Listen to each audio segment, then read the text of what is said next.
Howdy folks, Greyhawk 4x4 coming at you again, your resident vintage gamer. Today we're going to talk a little bit about, get some feedback from you guys on the live stream we did of our tabletop first edition AD&D marathon session we did back here over the weekend. But I also wanted to talk about some new arrivals I got here in my collection. Now, before we get into this, the key thing there is that I am a collector. So, even though, like, these items I'm going to show you say Young Adventurer's Guide on them, I'm trying my best I can to have an entire 5th edition D&D collection.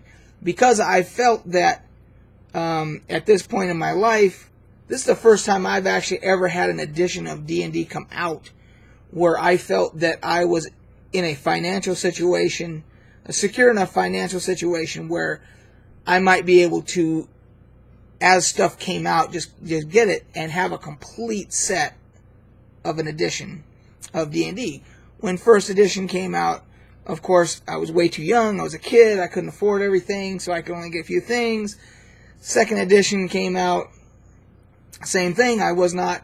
I was still a teenager or whatever, so I couldn't afford everything. And then, I went in the Army and everything. And then 3rd and 3.5 came out, and I was, of course, working.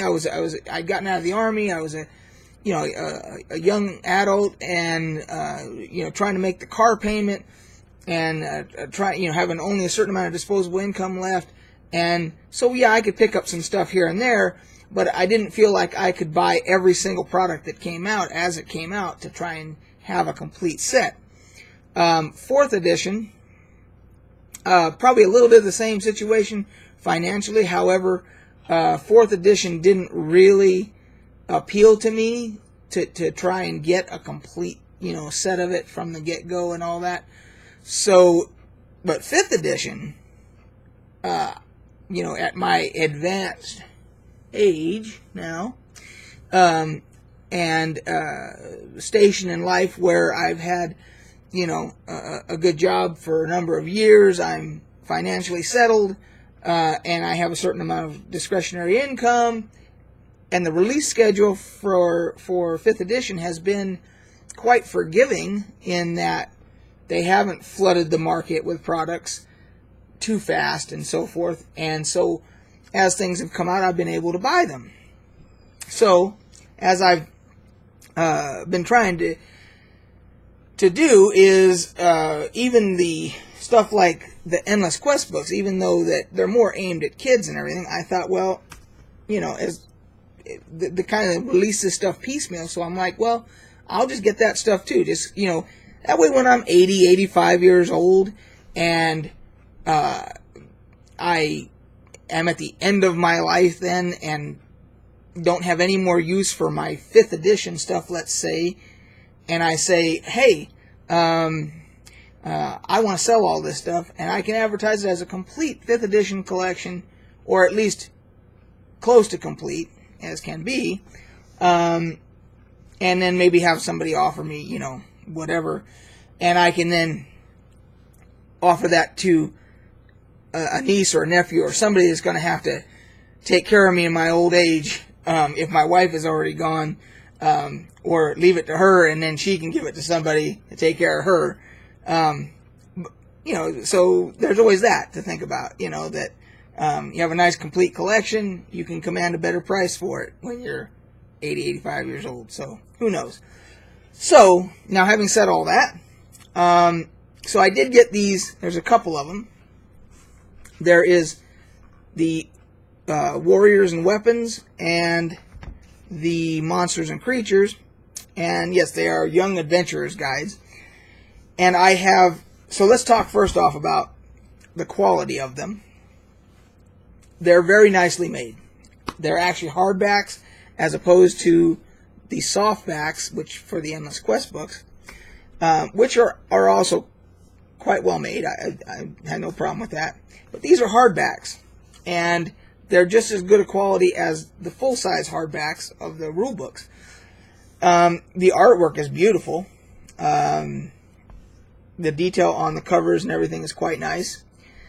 And the interior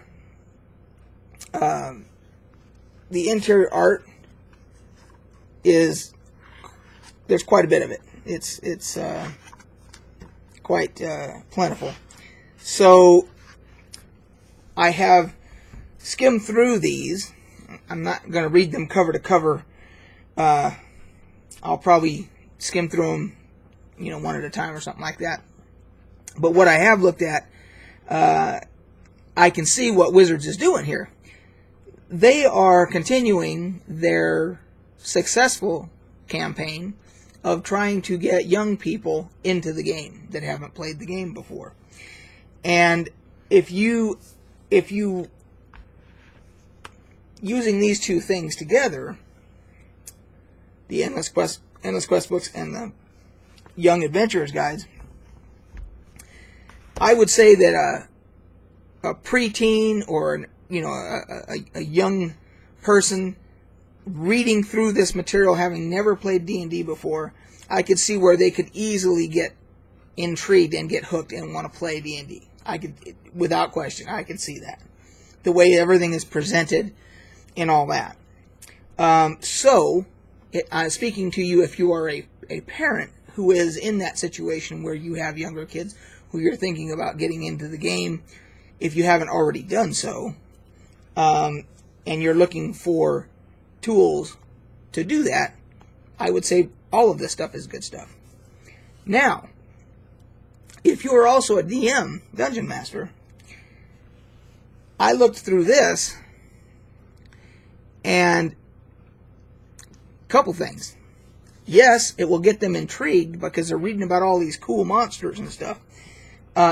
Some of which, are like vampires. Of course, they've heard of vampires, right? For the most part. But there's also stuff like, here's a Displacer Beast, which they more than likely, if they haven't played D&D, they probably have no idea what a Displacer Beast is. So there's your Displacer Beast. So as a DM, here's the problem I have. On that character there, on that creature there, it tells them what to do if you're faced up against a Displacer Beast.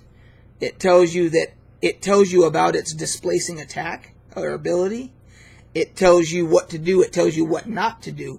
It doesn't go into any stats or anything, but it tells them generally what to do. Like the Mind Flayer, which is in here, which if you haven't played D&D, you're not going to know what a Mind Flayer is. But if they read this book before they play, trying to get interested in the game, it tells them, shoot for the brain, aim for the brain, try and take out the, things like that. And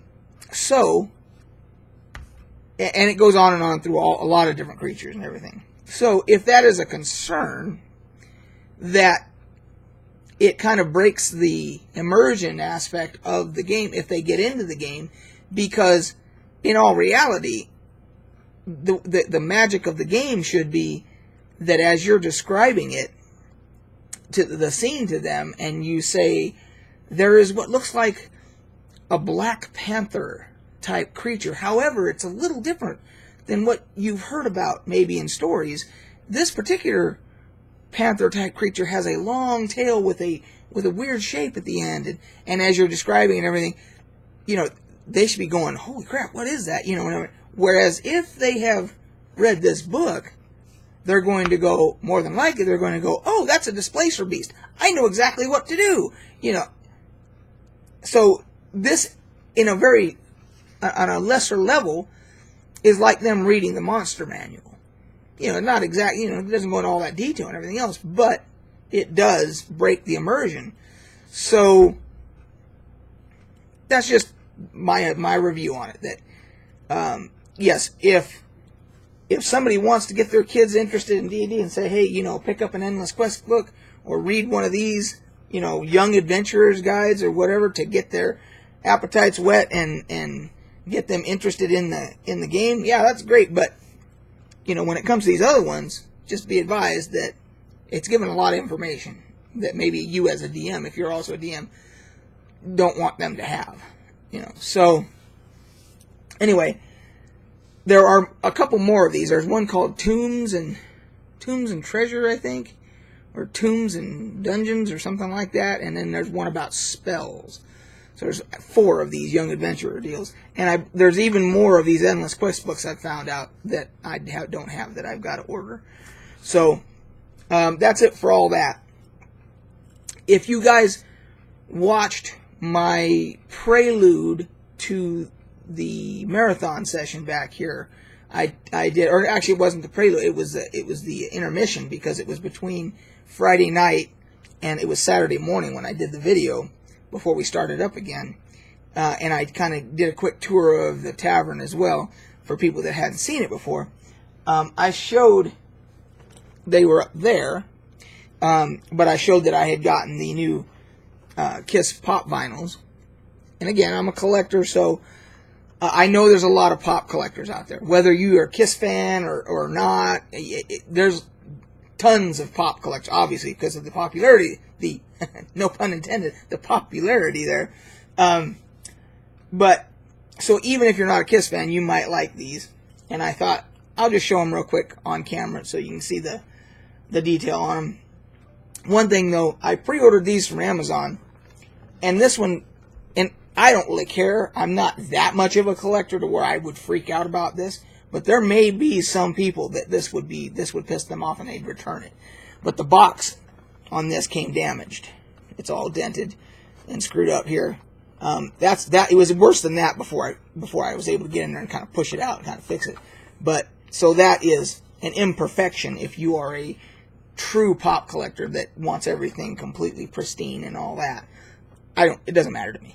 If the figure itself had been damaged, then we're talking, it's a whole different story. But in any case, so that is the Paul Stanley character, the Star Child, which I was so happy to see that they, instead of putting the bandmate, their names on here, they used the character names, because Kiss has very much created an alter egos or alter personas throughout their history of, and there was even the movie The Kiss Meets the Phantom of the Park, where they actually played these characters as opposed to just being, people that played in a band, and each one had their own powers and had their own talisman which gave them the powers and all that stuff. And of course you had the comics which go in to tie all that in together. So I was glad to see they used that instead of saying, Paul Stanley or whatever. So you have the Star Child there, and the demon, of course, Gene Simmons, and it does say the demon on it. And I have to turn this a little bit so you can see he does have a torch in his hand. And if you've ever seen them perform, there's a point in every concert where Gene Simmons, or the demon, spits fire using a torch, and he's got some kind of fluid in his mouth, and he spits fire and so forth. So I was kind of cool that they added that little touch there with the torch. That was pretty cool. The Spaceman, Ace Frehley. And finally, last but not least, Peter Criss, the Catman. And what they did there was very cool, because they added the drum set. And I haven't seen them do that a lot. Maybe they have. I'm not a huge pop collector, like I said. But maybe they have. I haven't seen them add a lot of accessories in these for these pop figures. Usually it's just the figure. They might have, they're obviously their clothing and all that kind of stuff, and what they're holding in their hands. That's all part of it and everything. But as a separate little piece, I haven't seen them do that a lot, unless it's a special one of the bigger ones, But, so I thought that was pretty cool. So they got there's the whole set there. And I think, because it's, Pop Rocks, they've got this as a series. I'm wondering if they're going to do other bands. If they have done other bands, I have no idea. Again, not a huge pop collector. I have my, my Weeping Angel from Doctor Who, and the Dude from Lebowski, hand-picked pop vinyls, and then, of course, my Kiss ones and stuff like that. So, I do have a collection. I have quite a few Star Wars ones, because I do like the Star Wars ones, and I do have a fairly decent Star Wars collection. So, anyway, also, so to end this out, it took me, so we played 17 hours on the tabletop D&D session. We played 5 hours Friday night, and then took a break, started up 11 a.m. the next morning on Saturday, 12 hours, till 11 p.m., a little bit past 11 p.m. So 17 hours of D&D. Awesome. Friday night, drank beer while playing. Saturday, noonish, start drinking beer again. We're playing. I did get a good night's sleep, so I was well rested and everything. Drinking, the beers are flowing. We had all kinds of snacks and pizza and you name it, we had it. And I'm drinking my good German beer and some Danish beer and some English beer, I think. And towards the end of the night, I opened up the liquor cabinet a little bit so we could do a celebratory shot, each. I let everybody pick whatever they wanted to have or whatever. So we did a little bit of that. And just what a time. It was fantastic. I got to level 3. Everybody else got to level 2. Somehow I got to level 3. But towards the end, the last thing we did was we got waylaid. We got ambushed by a hill giant. Now, of course, it's the end of the night. Beers have been flowing all day. So, who's to say that it wasn't a little bit of beer muscles coming out? But my cleric, who, by the way, at that point being 3rd level, had 27 hit points, which for third level cleric is fantastic. So he's feeling real strong. He's got full plate mail on and beer muscles and knee, and everything else. And so I go charging at this hill giant thinking we can take this guy. And we had NPCs in our caravan, guards, that started fighting right away. They didn't hesitate. They didn't run or anything. So I'm thinking, okay, we got them. We got our guys. Let's go up there and let's just kick this guy's ass. And I kept saying, I'm just going to go up and kneecap this dude. I'm just going to go and break his freaking knee with my mace, And it didn't go that way. Let's just say it ended with I think all the NPC guys got killed. And then my party they scattered. The only reason I left was because the fighter in the group grabbed me to drag me away. And then I realized that was it. We had to get the hell out of there. But, so we ran with our tail between our legs and everything. I still think we could have if we would have had a concerted effort, I think we could have taken, if we would have maybe had better strategy or something, I think we could have taken him. But regardless, that's the way it goes. So, yeah, that wasn't on the stream. Maybe you guys can help me, because I now know that you can live stream YouTube on your phone, but you can't do it from your computer unless you have third-party software, which I'll have to look into and get the third parties. I'm sure it's free to download and all that. I just got to pick one, set it up and everything. But I'm curious to know why that you can do it from your phone without third-party software, but not on your computer. I'm interested to know that. In any case, that was a test to see how well it went. So I need your guys' feedback, because what I'd like to do is get it set up right here on this camera, and hopefully the audio will pick up on this mic, and then maybe I can just live stream a whole session. Maybe not a marathon session, but maybe a Friday night session or something. I'd be interested to see the feedback on that. So please give me that. Tell me what you thought about the new additions here to the collection and all that. And until next time, we will catch you on the flip side.